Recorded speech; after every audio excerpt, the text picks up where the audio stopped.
Moi, je vais me présenter aussi, du coup. Manuel s'est présenté. Moi, je suis Pauline, du coup, chasseur immobilier chez J'achète en Espagne depuis 5 ans. Donc, je connais très bien la ville de Valencia et ses environs, puisque j'ai fait plein de visites et j'ai accompagné plein de clients. Et du coup, aujourd'hui, on va vous aider un petit peu avec Manuel à comprendre la ville de Valence, le marché de l'immobilier, que ce soit aussi bien Valence et les environs de Valence. On va commencer par vous présenter un petit peu la ville de Valencia. Donc, Valencia, comme vous le savez, c'est la 3e ville d'Espagne, la 3e plus grande ville d'Espagne, mais qui reste, par rapport à Barcelone ou Madrid, ça reste quand même à taille humaine. On a une très belle qualité de vie, puisqu'on a tout. On a la mer, quand on sort de Valence, on a la montagne. Donc, c'est vrai que c'est une belle qualité de vie, tout en en étant bien connecté, puisqu'à Valence, il y a l'aéroport, les gares. On est à peine 2 heures de Madrid en train. Donc, très bien connecté. Et puis, évidemment, dans Valence, le métro, toutes les commodités, tous les commerces. Donc, c'est vrai que pour vivre ici, c'est super. Beaucoup de tourisme. Donc, je pense que les Français qui viennent ici maintenant à Valence, surtout depuis quelques années, voient qu'il y a beaucoup d'autres Français, effectivement, parce que c'est très accessible, très facilement. C'est une belle ville. Il y a tout pour sortir, au niveau culturel, parc animalier, des musées, les marchés, le Touria qui est donc la coulée verte, l'ancien fleuve maintenant qui sont donc des parcs avec la Cité des Sciences.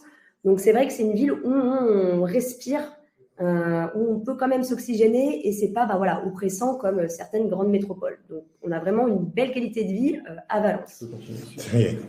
Je crois qu'on va y arriver là. On va y arriver doucement, sûrement.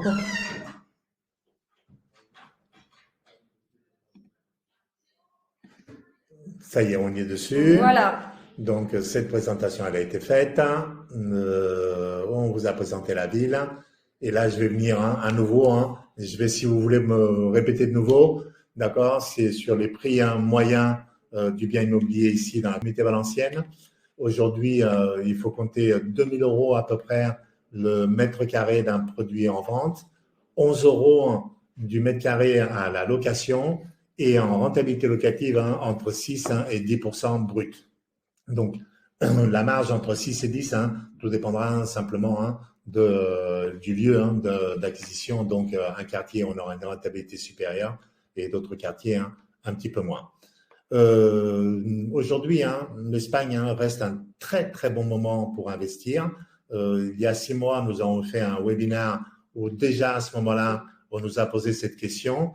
Moi qui suis ici sur la communauté valencienne depuis 1992, Valencia a été une des villes où le prix de vente a toujours augmenté.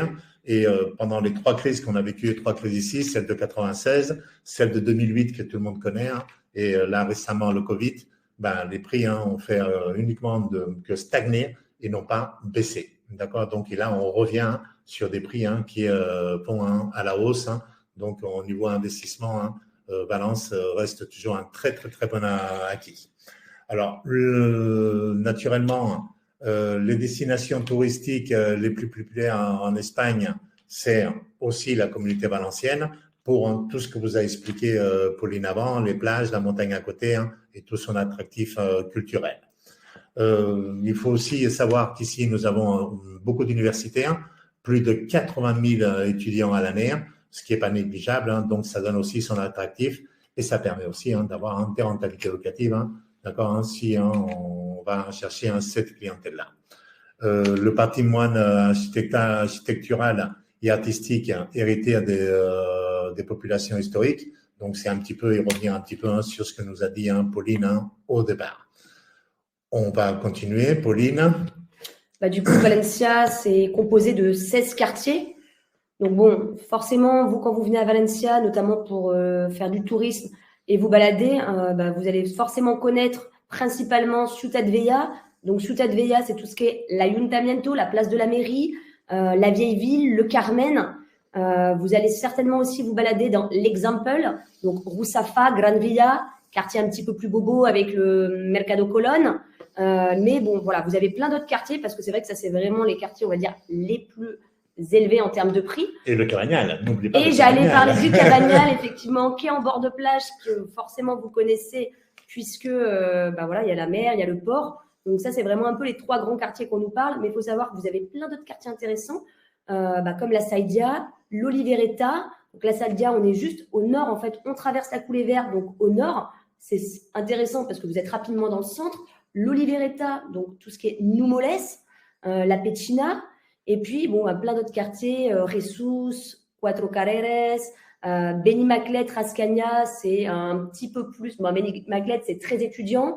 Rascaña, Benikelap, on est plutôt sur des quartiers un tout petit peu plus éloignés, qui sont bien, mais qui du coup sont un petit peu moins chers. Donc, ce qui fait que tous ces quartiers, ces 16 quartiers, c'est intéressant parce qu'il y en a pour tous les prix. Et puis, voilà, selon le besoin, c'est plutôt de l'étudiant, des personnes qui viennent pour un petit pied-à-terre. Enfin, vous avez vraiment de tout. Quelques opportunités, donc par exemple Monte-Oliveté and Court, donc ça c'est 2 quartiers qui sont intéressants. Ces 2 quartiers se situent en dessous justement de Rousafa, le quartier un petit peu tendance. Vous avez toutes les discothèques, restaurants, bars pour sortir. Donc on est quand même assez cher. On est à 4000 du mètre à Rousafa, ça a énormément pris. C'est comme un mini Chueca, on dirait. Et juste en dessous, vous avez N-Court, Monte-Oliveté, qui sont hyper attractifs parce qu'on est en moyenne à 2000 du mètre. Et vous êtes vraiment pas loin du centre. Vous avez aussi le Touria qui est pas loin. Donc, ce qui fait que la proximité de ces quartiers, et puis vous avez toutes les commodités, les commerces, fait que ce sont 2 quartiers super intéressants et vivants surtout. Numoles, je parle souvent de Numoles. D'ailleurs, les personnes qui sont ici au webinaire aujourd'hui, qui ont déjà eu contact avec moi, souvent je parle de ce quartier parce que sur des budgets aux alentours de 130, 140 000 euros, là, je reviens de 2 visites justement là, de Numoles. Tout à l'heure, j'étais avec un de mes clients qui a justement un budget à hauteur de 130, 140 000 euros. On a visité 2 appartements qui ont été super, dont un refait entièrement à neuf, avec 2 chambres, cuisine, salon, lumineux extérieur. Donc, c'est vrai que c'est super, super attractif. Pareil, le Touria est à côté. Vous avez l'arrêt de métro El Cid qui vous permet d'aller jusqu'au centre-ville et à l'aéroport. Numoles, moi, c'est un quartier sur lequel j'aime bien miser. On est bien d'accord. Et puis une zone très tranquille. Et en plus de ça, très familiale tranquille. Et très exactement. Tranquille. Alors après, vous avez la Saïdia. La Saïdia, elle est juste et collée à la rivière qui traverse tout Valence. Ces valeurs, elles sont approximatives par rapport à Monte-Olivet. On parle de 2000 euros le mètre carré. Vous êtes à quelques minutes à pied du centre-ville. Elle est collée à la rivière de Touria et c'est un quartier très dynamique où vous allez trouver, pour donner une ordre d'idée de prix, des biens à 120, 130, 140 000 euros, des appartements de 80, 90, 100 mètres carrés, sans aucun problème. Autre quartier encore, c'est Patraix. Patraix, Pauline va vous en parler, puisque là, récemment, on a fait une acquisition d'un de nos clients où, justement, elle a trouvé la pépite rare sur cette région-là. Je te laisse en parler, Pauline. Oui, effectivement, on était sur un 4e sans ascenseur, mais sur un appartement à 120 000 euros au 4e sans ascenseur. Et l'avantage de Patraix, c'est que tout pareil, on n'est pas très loin du centre, on n'est pas très loin de la gare. Et pareil, c'est super safe, il y a absolument toutes les commodités et tous les commerces. Donc intéressant. On est un petit peu plus loin du Touria par contre, mais il y a plein d'autres choses vraiment intéressantes. Oui, tout à fait. Surtout la gare qui est à côté, et on est très, très proche du centre aussi. Alors, on va vous montrer quelques biens que nous avons, nous, en portefeuille en vente, pour vous donner des exemples et avoir des exemples. Je te laisse en parler, Pauline. Pour rentrer dans le vif du sujet, ça, par exemple, c'est un appartement que j'avais visité il n'y a pas longtemps avec une de mes clientes. On était sur un appartement à 152 000 euros, un petit peu plus cher, on va dire, que les appartements que j'ai visités ce matin. Pourquoi ? Parce qu'il y avait un extérieur. Donc, souvent, quand il y a un extérieur, automatiquement, c'est un peu plus cher. En plus, il était complètement rénové. 2 chambres, 72 mètres carrés. Et donc, voilà, on était vraiment en plein Numoles, pas très loin du fleuve Touria. Le Cabagnal, notre fameux Cabagnal. C'est vrai que le Cabagnal, on aime bien parce que c'est un ancien quartier de pêcheurs. C'est très typique. Quand vous vous baladez, vous voyez, il y a plein de petites maisons, un peu de couleurs différentes. Vous n'êtes pas très loin du port. Il y a des petits bars, restos un petit peu typiques. Donc, c'est vrai que le Cabagnal est apprécié. C'est vrai qu'il y a plein d'investisseurs, il y a des étudiants, donc c'est super attractif. Là, c'est un appartement que j'ai visité il n'y a pas très longtemps aussi pour un de mes clients. Donc là, on était sur un appartement avec 3 chambres qui faisait 70 mètres carrés. Pareil, il était rénové, donc il n'y avait vraiment rien à faire. De mémoire, on était sur un 4e sans ascenseur et donc on était sur un prix à 175 000 euros. Donc c'est plutôt la fourchette basse, puisque le Cabagnal, ça peut même être plus cher. Moi, j'en ai vendu un il n'y a pas longtemps dans le Cabagnal, qui était à peu près dans ces mètres carrés-là, et on était sur 190 000 euros. Donc c'est à peu près les prix. Et, ah oui, je voulais vous montrer quelque chose, voilà, un très bel appartement, parce que souvent on me demande des atticots avec des terrasses. Donc c'était important qu'on montre aussi, voilà, donc forcément c'est des budgets plus élevés. Donc là, on est dans le quartier de Marc-Salénès, donc au niveau de la Saïdia. Et là, donc, c'est un de nos clients qui achète ce magnifique bien, qui est très atypique, puisque c'est un attico duplex avec une immense terrasse, cuisine extérieure. Donc forcément, on est sur un prix à 389 000 euros, que j'ai négocié à 370 000 euros. Il ne faut pas oublier que nous, on est là aussi pour négocier les prix. Et donc, voilà, on est sur un bien forcément un peu plus cher. Les atticos, on est souvent 20% plus cher qu'un appartement, on va dire, classique. Et celui-là, il faut savoir qu'en plus, il y a une piscine, une place de garage et un trastero. Donc, on est vraiment sur un bien pépite. Et je pense qu'ils ont fait une très bonne affaire. Parce que si, comme ils le voulaient au début, chercher dans la vieille ville, le Carmen, on était plutôt dans des atticos dans les 500, 600 000 euros. Et il n'y avait pas toutes ces prestations-là. Tout à fait. Tormos, quelque chose que tu connais bien aussi. Je le connais bien, puisque voilà, le compromis a été signé il n'y a pas longtemps. C'est une vente qu'on va signer très prochainement. Donc là, pareil, on est sur un appartement super intéressant, 90 mètres carrés, 3 chambres, 3 grandes chambres. Où il n'y a pas d'ascenseur. C'est un 4e ou 5e sans ascenseur, 115 000 euros. Donc c'est vraiment une affaire. Là, c'est une personne qui vient s'installer, mais qui veut aussi faire un petit côté investissement, puisqu'elle va louer les chambres. Et là, les chambres, elle va pouvoir facilement les louer 400 euros par mois. Donc, ça veut dire en louant 2 chambres, en gardant une chambre pour elle, elle va avoir 800 euros par mois. Donc, ça paye le prix, voire même plus. Donc, c'est super à faire. Quelque chose que tu as réussi à négocier aussi. Aussi, à 107 000 euros, effectivement. Ça, je me rappelle. Très bien. Donc, là, maintenant, on va parler un petit peu de l'immobilier dans toute la région. D'accord, on va partir du nord de Valence et on descendra un petit peu plus au sud de ce qui est vraiment Valence-Ville. Donc, Valence, la communauté valencienne commence sa frontière à Vinaros, d'accord, et à partir de là, vous avez Vinaros, Benicarló, Peñíscola, Alcoceber, et on continue à descendre jusqu'à Castellón. Donc là, les prix, ce sont toutes des villes qui sont naturellement en bord de mer. Vinaros est en bord de mer. Vous avez Peñíscola qui est pas connu, mais plus que ça, reconnu. Vous avez là-bas le château du Papalona, où plus d'un film ont été tournés sur ce château-là. Aujourd'hui, quand on fait, et on voit de la publicité sur Google, quand on voit le château qui est directement sur la mer, donc très, très attractif. Et là, on va sur des prix de 1 760 euros le mètre carré. Donc, avoir un appartement de 50, 60, 70 mètres carrés et on sera à moins de 120 000 euros, c'est possible, c'est trouvable et ça se trouve dans ces zones-là qui sont des zones très attractives. Après, vous allez descendre jusqu'à Castellón. Castellón, une ville moyenne, d'accord, où on vit toute l'année.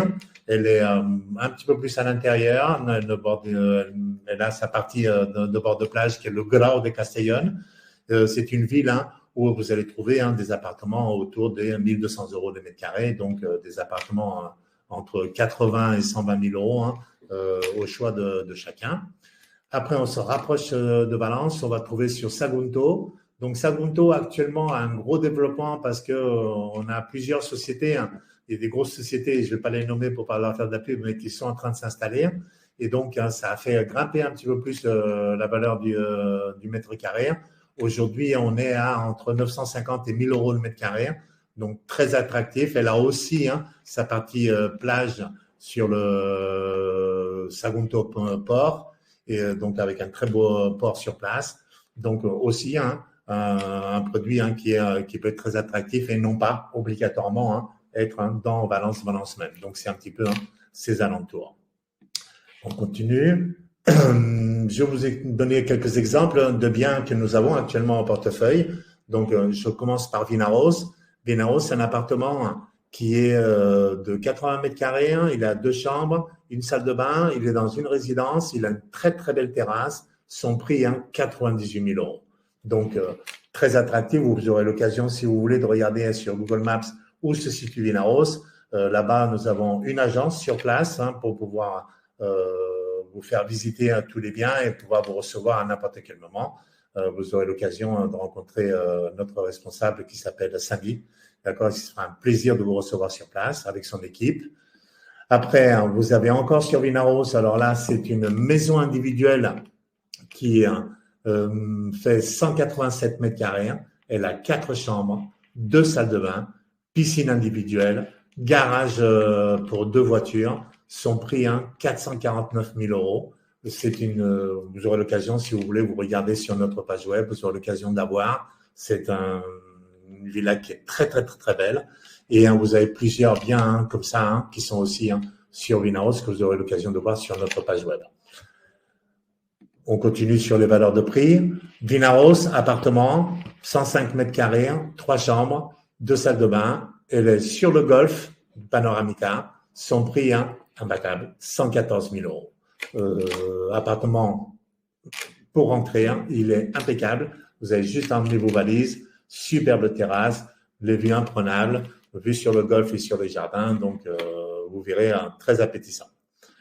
On continue encore, et là, on va parler de nos services. Donc, Pauline, je vais te laisser la parole, puisque c'est ta spécialité. Effectivement. Donc, on va vous parler un petit peu de notre service de chasseur immobilier.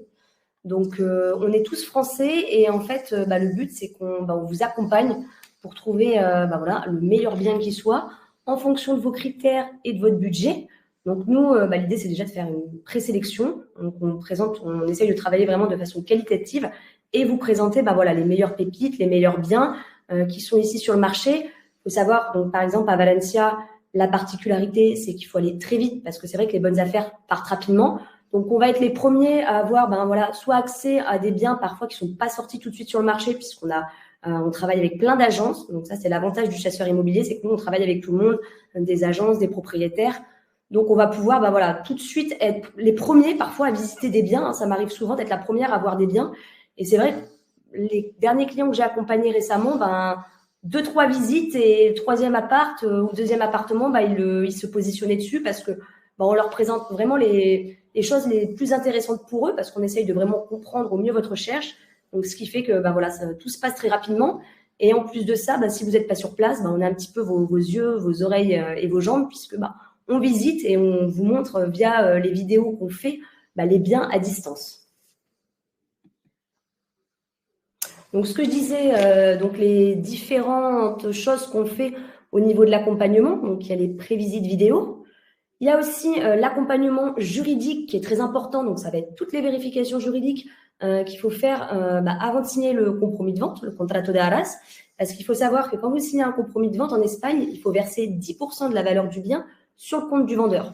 Donc, avant de faire ce transfert et avant de signer ce document, c'est très important de tout vérifier.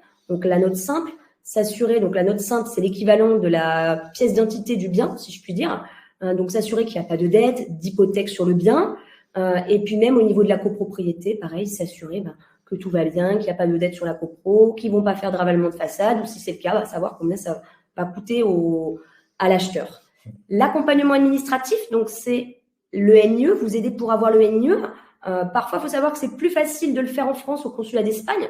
Si c'est pas possible, ici à Valencia, effectivement, on peut aller dans des commissariats pour vous aider à l'avoir.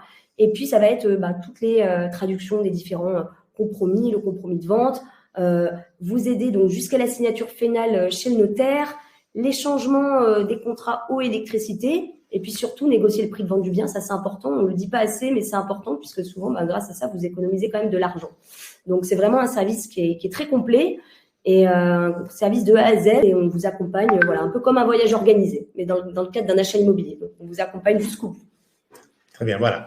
Donc, la présentation, on a essayé de faire vite pour pas que ce soit peineux pour vous et que ce soit trop long.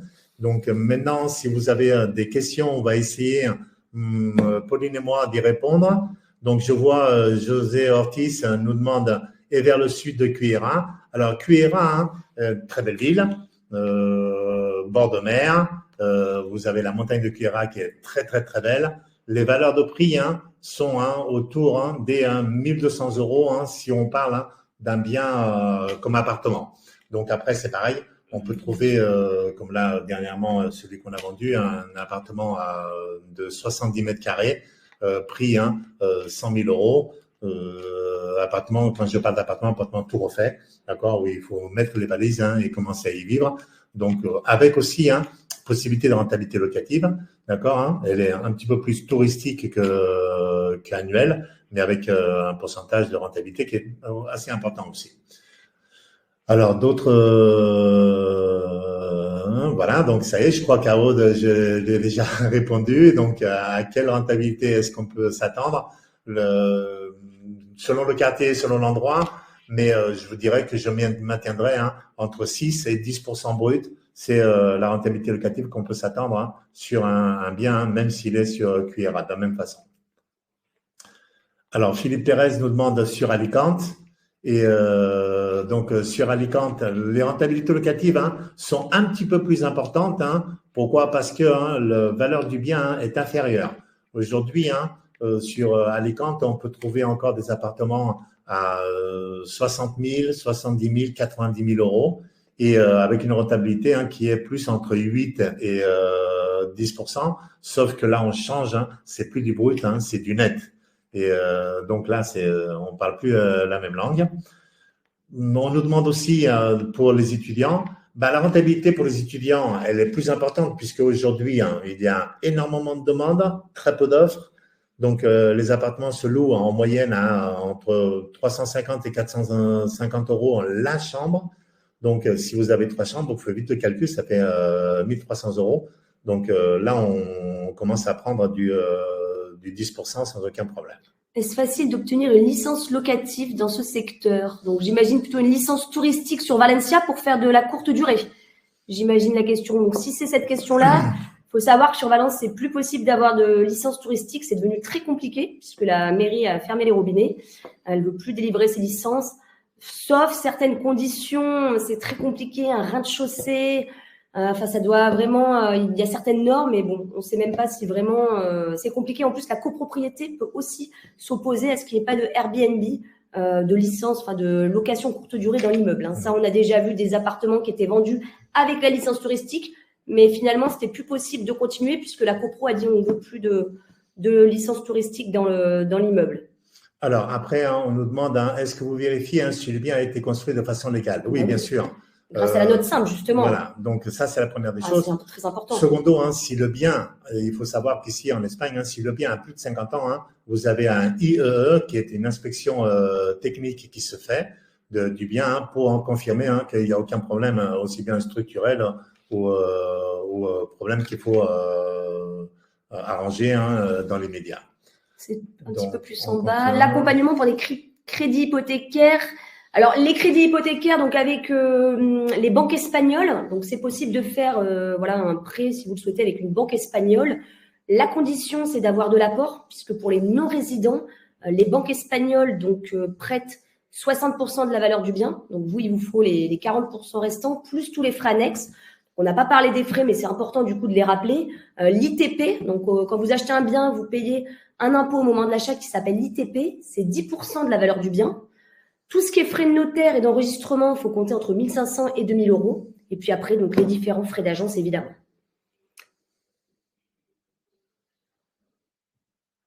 Est-ce que c'est facile de louer une maison dans un premier temps pour un entrepreneur? Obtenir le NIE en Algérie, quelles sont les pièces justificatives pour le NIE? Alors en Algérie, je pense qu'il faut aller voir directement au consulat d'Espagne en Algérie. Et de toute façon, les pièces qui vous sont demandées, c'est le passeport. Et puis de remplir le formulaire EX15. Où il vous pose plusieurs questions et il faut payer une taxe qui est d'environ 9 euros et quelques. Et à partir de là, normalement, il vous donne le NIE. Donc là, il faut se rendre au consulat d'Espagne. Alors, on nous demande s'il est facile de louer une maison dans un premier temps pour l'entrepreneur et quelles sont les garanties demandées. Je ne comprends pas bien votre question. Est-ce facile de louer une maison dans un premier temps pour un entrepreneur? Quelles sont les garanties demandées? Écoutez, aujourd'hui, louer, si vous n'êtes pas résident fiscal ici en Espagne, le seul problème, c'est que le propriétaire va sûrement vous demander de payer entre 6 mois et 1 an à l'avance le loyer. Donc, pourquoi? Parce qu'il n'a aucune garantie pour pouvoir encaisser si vous ne payez pas.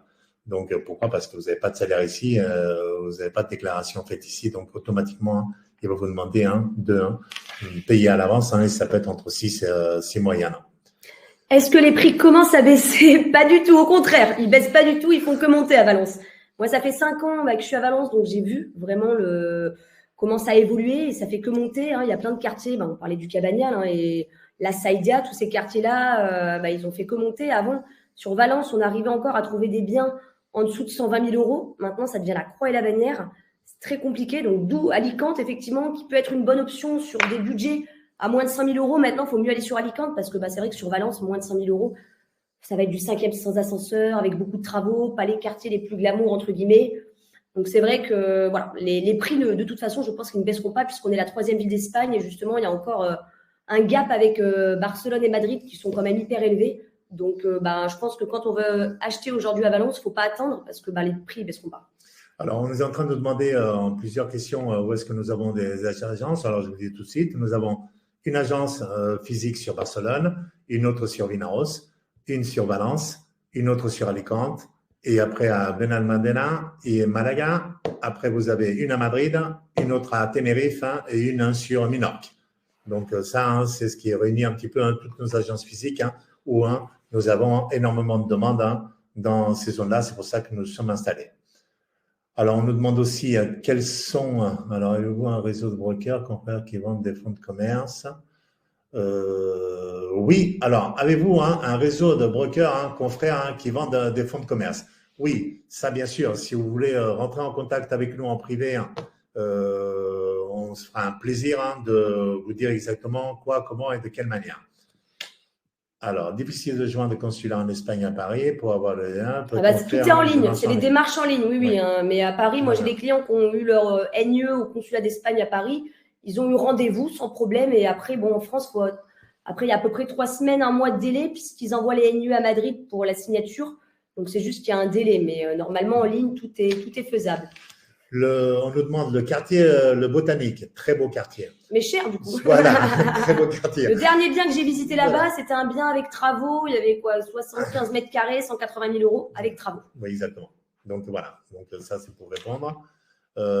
Financer auprès d'une banque en France ou en Espagne. Alors, me conseiller sur un financement auprès d'une banque ou en France ou en Espagne.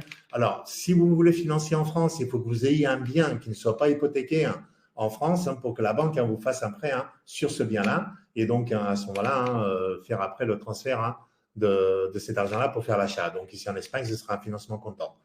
L'avantage en France, c'est que le pourcentage qu'on vous donnera pour le prêt sera beaucoup plus élevé que celui qui est fait ici en Espagne. Ici en Espagne, comme vous avez dit Pauline avant, la banque va vous donner au maximum de 70% de la valeur du bien. Le reste, il faut que vous l'apportiez en apport personnel.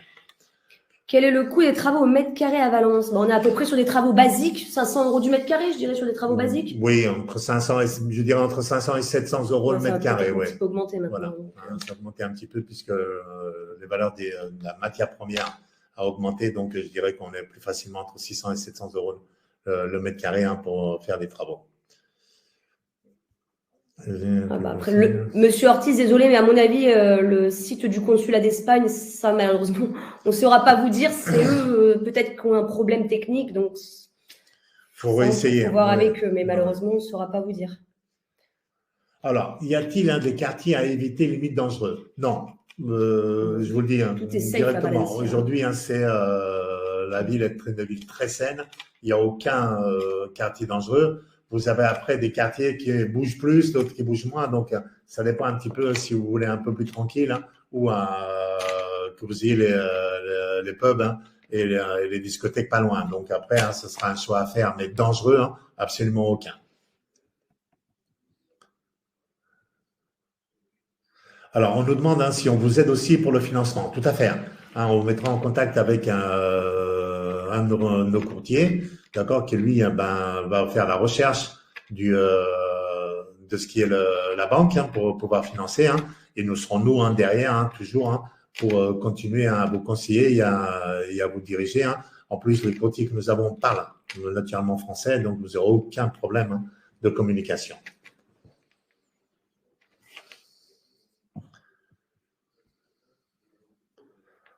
D'autres questions? qu'on était en train d'attendre. Je crois qu'on a dû en sauter quelques-unes.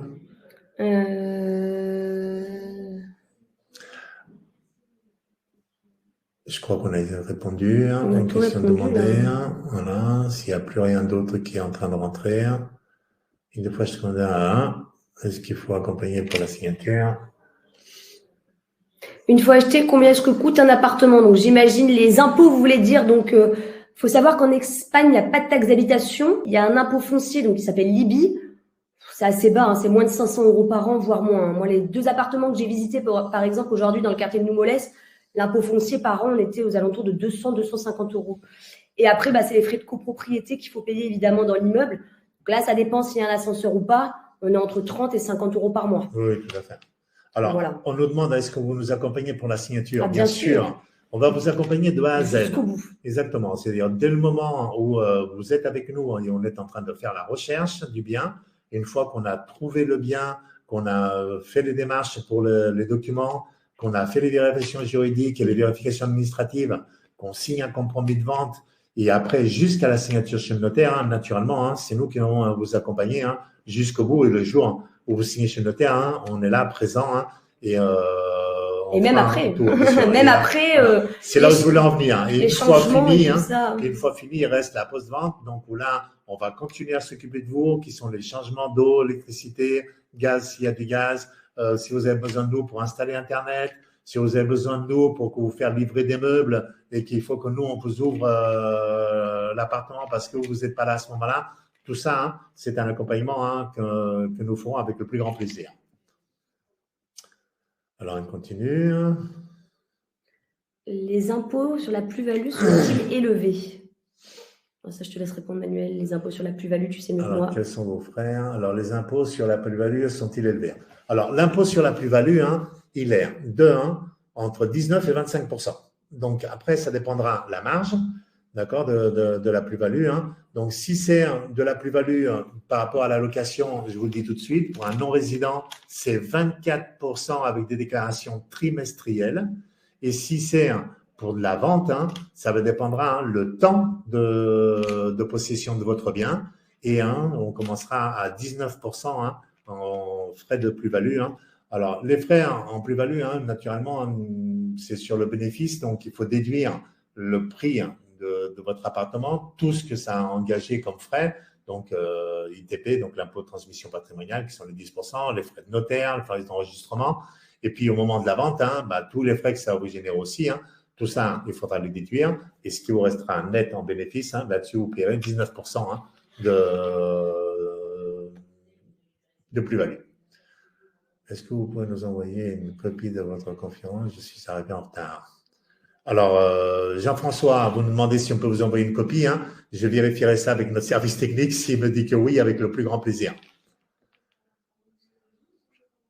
Alors, nos frais en tant que chasseurs, ils sont de succès et ils sont de 5%. Voilà. Donc, vite résumé, vite dit. Et dans ces 5%, hors taxe, vous avez inclus, d'accord, tous les services qu'on vous a énumérés depuis le début. Excusez-moi. Donc voilà, c'est 5% avec un minimum de 6 500 € hors taxe. Évidemment, si vous souhaitez en discuter, si vous êtes intéressé, vous pouvez prendre contact avec nous pour qu'on puisse effectivement en discuter plus amplement.